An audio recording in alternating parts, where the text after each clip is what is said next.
oitavo ano, tudo bem com vocês? Hoje nós teremos aula de literatura e nós finalizaremos a obra O Médico e o Monstro nesta aula, certo? Então nós veremos os capítulos 7, 8, 9 e 10 que finalizam a obra. Nós iremos descobrir o que de fato acontece com o Dr. Jekyll e todo o mistério, os assassinatos, tudo será revelado e resolvido, certo? Neste momento, já que é a finalização da obra. Então vamos lá, peguem o livro de vocês na página 88 para que nós começar a estudar o capítulo 7, o incidente à janela. Neste capítulo, nós veremos que o Sr. Utterson e o primo dele, Enfield, estão passeando, certo? Estão a passear. E eles de repente chegam à Arruela, que é onde fica a casa de Sorro, a casa de Hyde, certo? E eles irão avistar o Dr. Jekyll sentado perto da janela e com uma expressão muito diferente da qual eles estão acostumados a vê-lo, certo?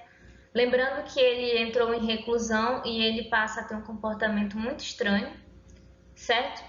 E lembrando também que essa casa de Sorro, essa casa que seria a casa de Hyde, ela dá por trás a casa de Jekyll, certo? E é um dos mistérios, certo? É uma das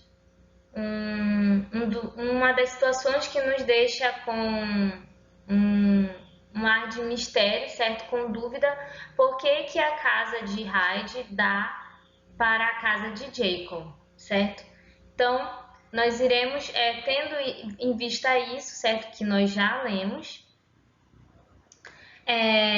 os dois homens irão passar a conversar à distância, assim, Jekyll à janela e eles na rua, certo? Na ruela. E eles vão começar a conversar, certo? Então, proponho a leitura do breve diálogo entre eles na página 89. O pátio estava muito frio e um pouco úmido. Havia algumas sombras precoces, embora o céu ainda guardasse no alto algumas luzes nesse pôr do sol. Das 3 janelas, a do meio estava parcialmente aberta. Utterson então viu, sentado perto da janela, com a infinita tristeza e o desconsolo de um prisioneiro, seu amigo Henry Jekyll. Ei, Jekyll, espero que você esteja melhor, gritou. Estou muito fraco, Utterson, respondeu o doutor com voz cansada. Muito fraco, graças a Deus não irá demorar. Você fica muito tempo em casa, disse o advogado. Deveria sair e circular com Enfield e eu. Este é meu primo. Sr. Enfield, Dr. Jekyll. Venha cá, pegue seu chapéu e dê uma voltinha conosco. Você é muito gentil, suspirou o médico. Eu gostaria tanto, mas não. Não é possível. Não tenho coragem. Mas realmente, Utterson, estou muito feliz em vê-lo. É de fato um grande prazer. Eu convidaria você e o Sr. Enfield para subirem, mas o lugar não é próprio. Então, disse o advogado bem-humorado, o melhor que podemos fazer é ficar aqui e conversarmos de onde estamos. Era o que eu estava para propor, replicou o médico com um sorriso. Mas mal pronunciou essas palavras, o sorriso desapareceu de seu rosto, dando lugar a uma expressão de terror e desespero. Os 2 cavalheiros sentiram o sangue gelar. Eles presenciaram tal mudança apenas por um instante, porque a janela foi imediatamente fechada, mas esse instante havia sido suficiente. Voltaram, deixando aquele pátio sem dizer uma só palavra. Então aqui acontece algo que intriga e deixa Utterson e Enfield intrigados, certo?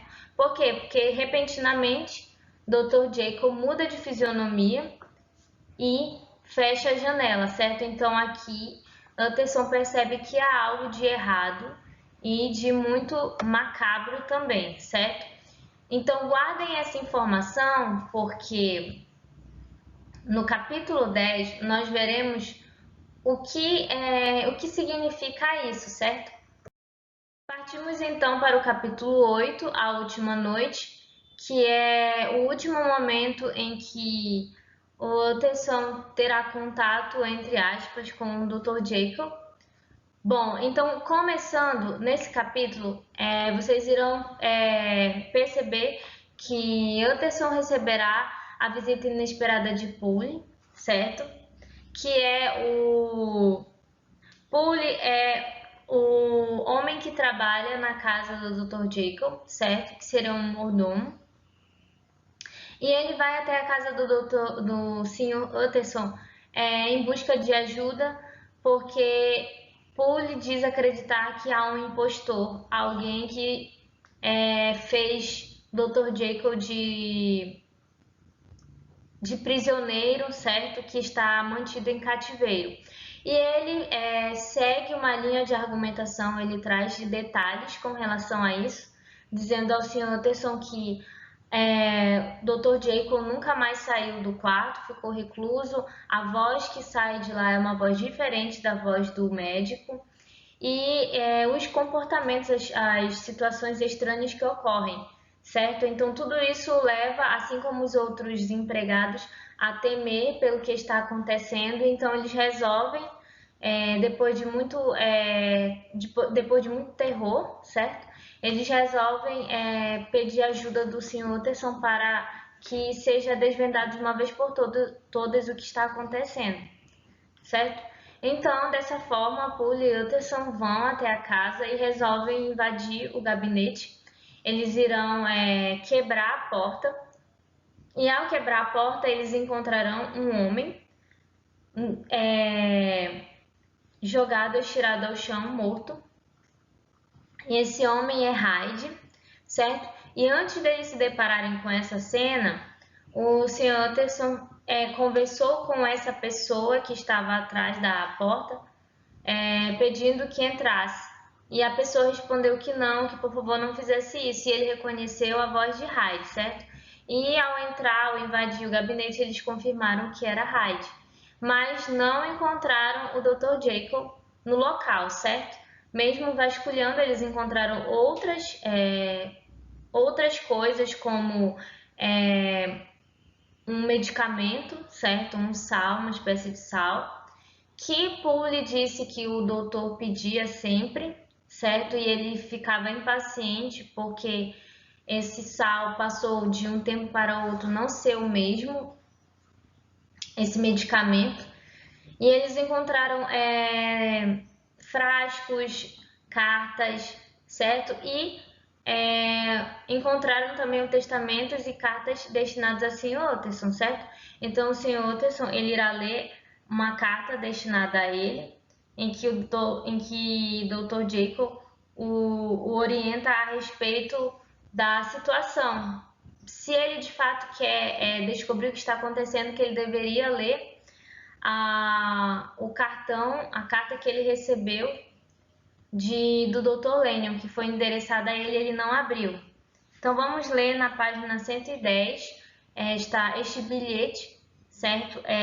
Do Dr. Jekyll para o Sr. Utterson. Meu querido Utterson, quando este bilhete cair em suas mãos, devo ter desaparecido em condições que não posso prever. Contudo, meus instintos e todas as circunstâncias dessa situação inominável me dizem que o fim é certo e próximo. Então leia primeiramente a narrativa que Lanyon me avisou ter posto em suas mãos. Se você quiser saber mais, leia a confissão de seu indigno e infeliz amigo, Henry Jekyll. Então, e no capítulo 9, nós veremos a narrativa do Dr. Lanyon, que é o título deste capítulo, em que ele irá ser posto em primeira pessoa, porque é o próprio Dr. Lanyon quem diz, certo? E ele irá apresentar a carta que recebeu de Dr. Jekyll, com um pedido inusitado e muito estranho, certo?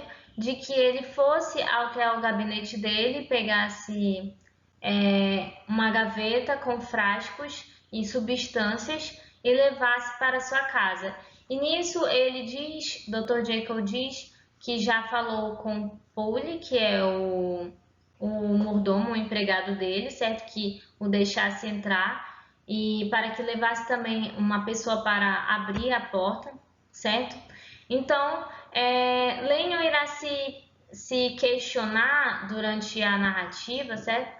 Com relação a isso, porque o amigo lhe pede para que faça algo como isso, certo? Algo que tem que ser discreto, em segredo, então ele fica desconfiado e pensa que algo está errado, certo?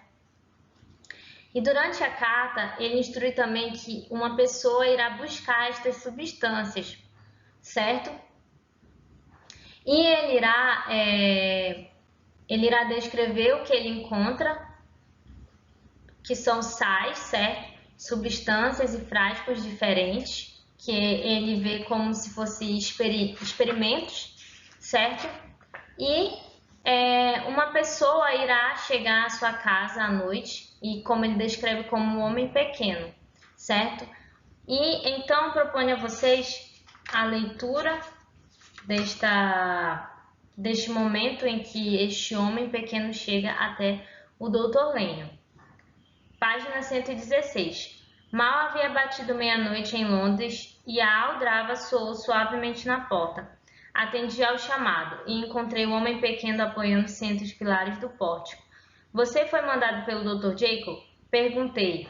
Disse que sim, pouco à vontade, e quando lhe disse que entrasse, não obedeceu antes de dar uma olhada para trás, como se procurasse algo na escuridão da praça. Havia um policial não muito distante, avançando com sua lanterna acesa. Quando meu visitante o percebeu, ficou assustado e apressou-se.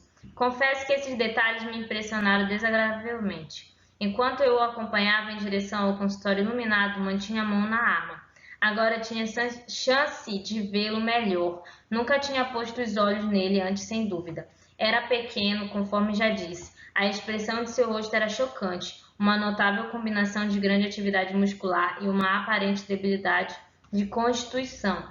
Aqui nós podemos pensar já quem seja, certo? Essa pessoa que causa arrepios em todas as outras, como sendo o Hyde, certo? Porque se nós formos analisar, Hyde é aquela pessoa na narrativa em que as outras sentem arrepios e descrevem a mesma situação, certo? Agora vejamos na página 117 o diálogo entre Lennon e o Sr. Hyde. Essas observações, embora eu tenha levado um bom tempo para elaborá-las, não duraram mais que alguns segundos. Meu visitante vivia uma triste excitação. Você a trouxe? Gritou. Você a trouxe? Era tão grande sua impaciência que ele chegou a pôr a mão em meu braço, tentando me sacudir. Eu a afastei, seu toque gelava aflitivamente meu sangue. E na página seguinte nós iremos ver a imagem, certo, que seria do Dr. Lennon e do Sr. Hyde. E continuamos o diálogo. Calma, senhor, está esquecendo que eu ainda não tenho o prazer de conhecê-lo? Queira sentar. Dando-lhe o exemplo, sentei na poltrona em que sempre sentava e procurei imitar minha costumeira maneira de receber um paciente, apesar do adiantado da hora, da natureza de minhas preocupações e do horror que me causava esse visitante. Desculpe, Dr. Lennon, ele respondeu de forma educada. Minha impaciência chegou antes da cortesia. Venho aqui atendendo o pedido do Dr. Jacob para um assunto de um momento. Eu tinha entendido que ele fez uma pausa, passando a mão pelo pescoço, e eu pude ver, a despeito de seus esforços, que ele estava lutando contra a proximidade da histeria. Eu tinha entendido que uma gaveta, senti pena de sua ansiedade e, além disso, estava sendo dominado por uma crescente curiosidade. Aqui está, senhor, eu disse apontando a gaveta que estava no chão atrás da mesa ainda coberta. Ele saltou em direção a ela, mas parou com a mão sobre o coração. Eu podia ouvir o ranger de seus dentes, causado pela ação convulsiva de suas mandíbulas. Seu rosto ficou tão desfigurado que temi por sua vida e por sua razão. Controle-se, eu disse. Ele deu um sorriso medonho e, com uma decisão nascida do desespero, arrancou o lençol que cobria a gaveta. Então, ele irá ver este homem fazer a mistura, certo, das substâncias, e ele irá beber. Em seguida, eles irão ter mais uma conversa, mais um diálogo, certo? Agora vamos acertar o que falta. Você será discreto? Diz o homem para ele, certo? Será cauteloso? Vai suportar que eu tome essa proveta em minha mão e me vá de sua casa sem maiores conversas? Ou está dominado pela curiosidade? Pense antes de responder, porque será feito conforme você decidir. Se decidir ser discreto, ficará como estava antes, nem mais rico nem mais sábio, apenas sabendo que prestou um serviço a um homem em mortal desespero, o que pode ser considerado um tipo de riqueza para a alma. Do contrário, uma nova área do conhecimento e também novas avenidas para a fama e o poder se estenderão diante de você, aqui nesta peça, neste instante, e poderá testemunhar um prodígio que abala a própria incredulidade de Satanás. O Senhor está falando por enigmas. Eu disse, afetando uma frieza que, na verdade, estava longe de sentir. E talvez nem imagine que eu o escute com muito pouca fé. Contudo, já fui muito longe nesses serviços inexplicáveis para parar agora sem ver o fim disso tudo. Está bem, Lennon, lembre-se agora de seus juramentos. O que acontecer a seguir estará sob o sigilo de sua profissão. Bom, aqui vamos parar por aqui. E o que acontecerá adiante é que o homem ele irá beber o frasco, certo? E se transformará em Dr. Henry Jekyll. E isso irá chocar Lennon, certo?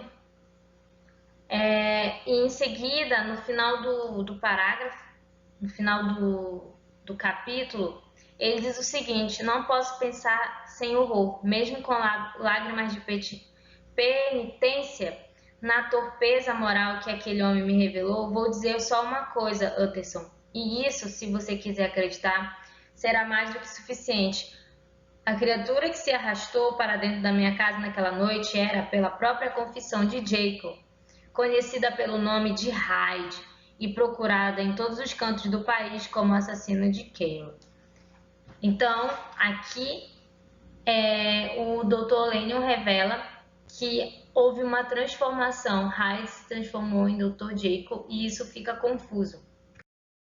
Descobriremos a verdade no capítulo 10, a completa declaração de Henry Jekyll sobre o caso, certo? Lembrando que a carta do Dr. ou a narrativa do Dr. Lennon foi destinada a Utterson, assim como a carta também de Henry Jekyll será destinada também. E nesta carta do Dr. Jekyll, ele irá revelar que, na verdade, Hyde seria a personificação de sua maldade. O que acontece? Na verdade, Dr. Jekyll ele inventou uma poção para dissociar suas duas personalidades, a boa e a ruim, certo? Ou seja, o bem e o mal, que existe dentro de um ser humano. Então, é como se ele tivesse repartido a personalidade e elas vivessem independentemente. Quando ele bebia o frasco e se tornava Hyde, certo? Ele vivia a pura maldade. Por isso, os assassinatos, por isso as pessoas sentiam sensações estranhas e medo ao ficar perto de Hyde. E quando ele bebia o frasco, novamente, ele voltava a ser Jacob, ou seja, um homem bom, com qualidades boas, inteligente, gentil, amável, muito prestigiado, certo? Então, na verdade, o Dr. Jekyll inventou uma forma de viver a mesma pessoa, mas em personalidades diferentes. É como se ele assumisse outra personalidade, outra identidade, mas na verdade ele continuava sendo o Dr. Jekyll. Só que, no entanto, quem tomava forma era Hyde, que seria a face da maldade existente nele, ou seja, a pura maldade. Então, dessa forma, ele irá detalhar, certo, neste capítulo, tudo o que ele planejou, a posse que ele passou para Hyde, que na verdade é ele mesmo, caso ele não conseguisse mais voltar ao normal, ou seja, voltar para a personalidade de Jekyll, que é a bondosa, certo, a ética. E ele começou a ver que isso saiu do controle no momento em que Hyde cometeu assassinatos. Isso começou a comprometê-lo. E desde então, também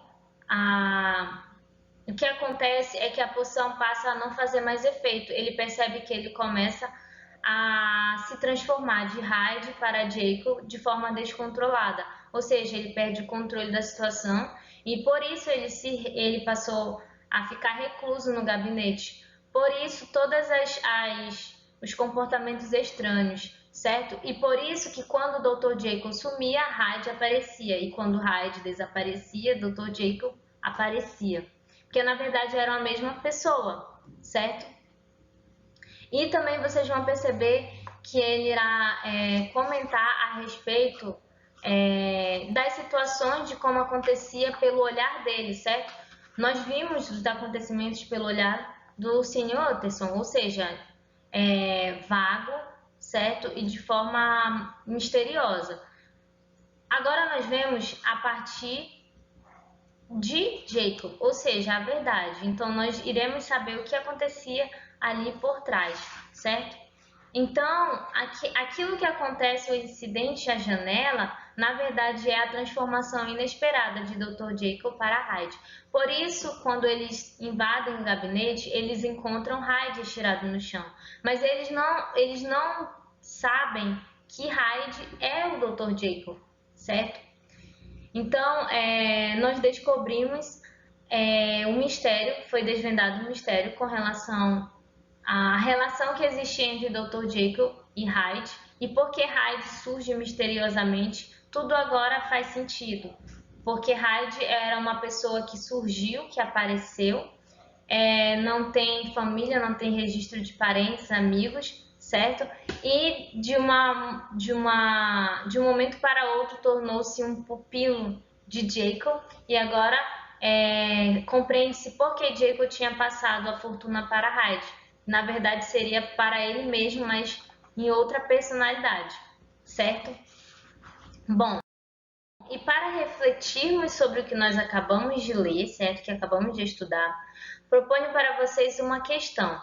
Comente sobre a questão da dualidade do homem estabelecida por Jacob. O que isso quer dizer? Vocês irão pensar com relação a essa questão da maldade e da bondade. Até onde nós conseguimos ter controle, certo? Até onde é passível ser maldoso e ser bondoso. Vocês irão refletir sobre isso e pôr a opinião de vocês. Na página 27, o livro traz o que Freud fala sobre id, ego e superego, que é apresentado pelo autor em O Médico e o Monstro, seria com base nisso, que o id seria o nosso primitivo, ou seja, nossos instintos mais primitivos. Seria o quê? As nossas pulsões, os nossos anseios. O ego, ele seria a nossa consciência, certo?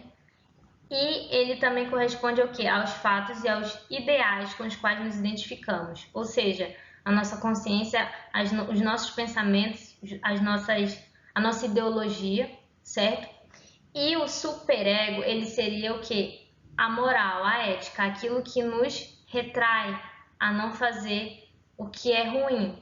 Então, vocês também podem pesquisar sobre isso para complementar na resposta de vocês, porque está relacionado com a análise de Freud, certo? Sobre a personalidade, sobre o comportamento humano. Bom, é isto e até a próxima aula.